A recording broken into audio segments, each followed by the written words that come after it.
साहेबगंज विधानसभा से आप उम्मीदवार हो रहे हैं। साहेबगंज के विकास रुकी हुई है, क्या इसमें आपके समझ से क्या होनी चाहिए? जी सर, नमस्कार। मैं इंस्पेक्टर राजन कुमार, जो मैं बीएसएफ से नौकरी छोड़ के आया हूँ। मैं तो मेरा क्या उद्देश्य है सर, कि मैं चाहता हूँ कि इस बार जो मेरा जो विकास का मुद्दा है, वो ऐसा में विकास का मुद्दा है कि सुनिएगा तो आपका दिमाग खराब हो जाएगा, पूरे देशवासियों का दिमाग खराब हो जाएगा। मैं आपके सामने जो रखने जा रहा हूँ, वो आज तक देश में आजादी से लेकर अभी तक एक भी विधायक प्रत्याशी या सांसद प्रत्याशी वैसा विकास का मुद्दा नहीं रखे होंगे जो आज मैं रखने जा रहा हूँ। मैं क्या करने जा रहा हूँ कि इस विधानसभा से 40 पंचायत है, 40 पंचायत से मैं 40 लोगों का नाम ले रहा हूँ, और 40 लोगों का नाम जो है मैं एफिडेविट, हाई कोर्ट का एफिडेविट या डिस्ट्रिक्ट कोर्ट का एफिडेविट में मैं उनका लिख रहा हूँ, डाल रहा हूँ। और मैं उसमें क्या कह रहा हूँ, नंबर एक चीज कि विधायक के पास में जितना फंड आता है, सारे फंड का मालिक कौन होंगे? वो 40 लोग मिल करके, और उनके सामने 100 से ऊपर लोग बैठे होंगे, और 5 मीडिया वाले, उनके सामने प्लान होगा कि हमारे क्षेत्र में सबसे पहला काम कौन सा होगा, या मुसहर बस्ती में जाके पहले स्मार्ट कॉलोनी बनाना है, या कौन सा काम करना, या बच्चों के लिए लाइब्रेरी बनाना है, या उस पैसे का जो है कौन सा रोड पे काम करना है, कितना खर्च करना है, और मुझे पैसा जो है 100% आ जाना चाहिए। दूसरा चीज ये कह रहा हूँ मैं सर कि यदि हाँ, दूसरा चीज क्या है कि हमारा जो भी पैसा आएगा, जो सैलरी आएगा, वो सारा सैलरी मैं उन 40 लोगों में बांट दूंगा मैं, ये चीज हो गया। और तीसरा, जो पेंशन आएगा वो भी सारा आजीवन में मैं बांट रहा हूँ लोग, उन 40 लोगों को, ताकि वो 40 लोग जो है हमारे साथ मिलकर हमेशा के लिए काम करते हैं।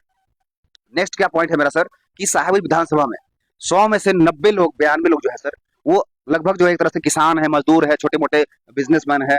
तो इस तरह से क्या है कि 100 में से 90 लोग जो है ना, उनके पास में ऐसा जो है ज्ञान नहीं है कि वो अपने बच्चे को कैसे नौकरी में भेज सके, सरकारी नौकरी में भेज सके। तो मैं वैसे लोगों के लिए, उन 90 लोगों के लिए मैं आके मैं ये कह रहा हूँ कि मैं उस 5 साल के अंदर में मैं 90 जितने घर हैं विधानसभा में, 100 में 100 बच्चों को मैं 100% जो है मैं सभी बच्चों को सरकारी नौकरी में मैं भेज दूंगा, ये मैं कह रहा हूँ।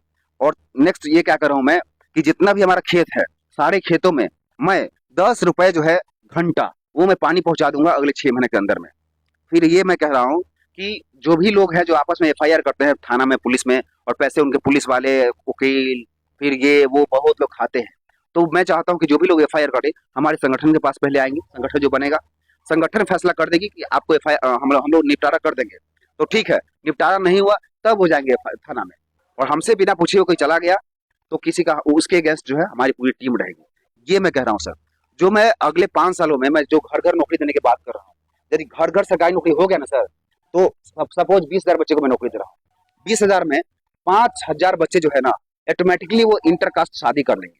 तो जैसे अंतरजातीय विवाह बच्चे कर लेते हैं सरकारी नौकरी होने के बाद में, वो कर ही लेते हैं। ऐसे क्या है कि आप चले जाइए सर, आपके जाति में जो है, अब अपने जाति में ही गरीब लड़कियों से आप शादी नहीं करिएगा अपने बच्चों का, तो दूसरे जात के, दूसरे कास्ट के बच्चों से, लड़कियों से आप कहाँ शादी करिएगा? इसलिए यदि दूसरे कास्ट की लड़कियां अच्छी खासी पढ़ी लिखी होंगी, नौकरी ली हुई होंगी, तभी जो जाके आप उनसे शादी कर सकते हैं। तो इसलिए मैं चाहता हूँ कि हर एक घर जो है नौकरी हो, ताकि अंतरजातीय विवाह पे बल दिया जा सके, और ये जाति पाति जो धर्म का जो विवाद है वो कम्प्लीटली हम खत्म कर सके। तो ये हमारा विजन है। हम कहते हैं कि ये जो विधायक लोग हैं, ये जो है आए तो वो भी गारंटी लेकर के आए। आप ये कैमरा है, माइक है, इसको खरीदे होंगे 500,000 रुपया में, तो इसका भी आप गारंटी मांगते हैं। लेकिन विधायक जी के पास में 5 करोड़, 10 करोड़, 50 करोड़ फंड आता है, और आप पैसा नहीं मांगते, उसे हिसाब नहीं मांगते। क्यों? क्या विधायक जी हमारे आपके चाचा जी लगते हैं? एक एक बच्चा जो है वो अपने पिताजी से हिसाब मांगता है, 5,000 यदि देता है तो अपने पिताजी से हिसाब मांगता है ना सर। लेकिन जो है आप लोग विधायक जी से पैसा हिसाब नहीं मांगते, हम लोग नहीं मांगते, कोई नहीं मांगता है। क्यों? विधायक क्या हमारे पिताजी से बढ़ के ऊपर है? आप बताइए, क्या वो हमारे बेटा से ऊपर के है? हम अपने बच्चे को पटना भेजते हैं पढ़ने के लिए, या कहीं भेजते हैं, तो उससे हम हिसाब मांगते हैं, बेटा क्या किया पैसे का। और आप जो है विधायक से हिसाब नहीं, क्या विधायक मेरे बेटे से बढ़ के है? आप 2 भाई हैं तो 2 भाई आपस में झगड़ा करते हैं 1 कट्ठा जमीन के लिए, अब विधायक से कोई हिसाब किताब नहीं। क्यों सर? तो ये सारा जो है हम कहते हैं कि विधायक से, जो भी विधायक प्रत्याशी है, उनसे सरकारी नौकरी का काम नहीं होने वाला है, उनसे सब काम नहीं होने वाला है, समझ गए ना सर। लेकिन हम कह रहे हैं कि कम से कम आप जो है ना, जो हमारे जो गरीब जनता का जो पैसा है, उस पैसे को आप जनता के पास पारदर्शिता के साथ में पहुंचा दीजिए। आप कुछ लोगों को बैठाइए, आपस में ग्राम सभा करिए, और जो है सबको बताइए, पूछिए कि क्या काम करना है, हम इतना ही कर दीजिए।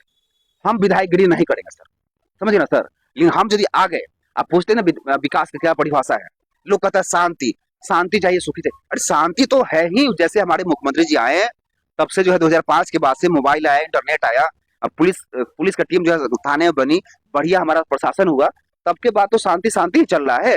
और ऐसे भी जो है थोड़ी बहुत अशांति होती रहेगी। भगवान श्री राम के जमाने में भी रावण से लेकर के और बहुत लोग थे जो चीरहरण करते थे, है ना, माता सीता को उठा के ले गए थे भगवान राम के जमाने में। तो अभी तो थोड़ा सा ये उठाने पुठाने वाला काम, थोड़ा गोली मर्डर थोड़ा बहुत तो होता रहेगा आपका, इसको आप कंप्लीटली नहीं रोक सकते हैं आप। लेकिन जो है विकास की बात कहें तो जो 90 लोग हैं जिनको पता नहीं है कि हमें बच्चे को क्या करना है, कैसे नौकरी में भेजना है, उसका काम हम करेंगे सर। कोई सवाल है तो पूछिए सर। आप विकास दर विकास की बात किए, इसके अलावा भी कुछ है? सर अब इसके अलावा आपको क्या चाहिए? हम बस यही हमारे मुख्यमंत्री जी से मैं विनती करता हूँ कि मुख्यमंत्री जी, आपके पास में जो है ना बहुत आप जो है बहुत अच्छे इंसान हैं। आपके बच्चे को अपने हर एक नेता जो है, हर एक जो है मुख्यमंत्री अपने बच्चों को जो है मुख्यमंत्री बनाने के चक्कर में लगे रहते हैं, लेकिन आप अपने बच्चे को बिल्कुल राजनीति से अलग रखते हैं। आपका जो है नीयत अच्छा है, लेकिन मैं ये पूछता हूँ कि आपका जो विधायक महोदय लोगों से आपका क्या रिश्ता है? कि आप उनको कहिए ना सीधा सीधा, आप अपने पार्टी के संविधान बदलिए ना। एक विधायक डेली जो है 5 गो 10 गो जो 5-10 जो है विधायक वो गाड़ी लेकर के घूम रहा है, बड़े बड़े जो है रेंज रोवर, ये गाड़ी का तो हम लोग का इतना 2-2 करोड़ का गाड़ी है, गाड़ी का भी नाम याद नहीं है।